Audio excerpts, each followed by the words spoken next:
नमस्कार। Doctor BRY सभी मेरे भाई बंधु और मातृशक्ति को प्रणाम है। मैंने मेरे जीवन में जिस प्रकार से रोग को पूरी तरह से संग्रहित कर लिया था और उसका मूल कारण क्या था, भोग था। क्योंकि मैंने अपने जीवन में ऐसा कोई भी कर्म नहीं छोड़ा था जिससे मैं यह नहीं कह सकूं कि मैंने भोगा नहीं है। कुकर्मी स्वभाव से मैंने जीने का मेरे जीवन में जो आनंद लिया था, लेकिन वह वास्तविक रूप में आनंद नहीं था, वो सबसे बड़ा दुर्भाग्य था।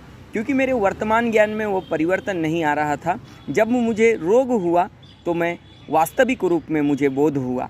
क्योंकि रोग जो है, अगर मैं बोध की भाव से सोचता हूँ तो यह एक ज्ञान का एक उत्तम साधन कह सकता हूँ। लेकिन जो व्यक्ति रोग को रोग की तरह देखता है वह मौत को प्राप्त करता है। अगर मैंने देखा होता तो मैं आप लोगों के समक्ष इस प्रकार से संवाद नहीं कर पाता।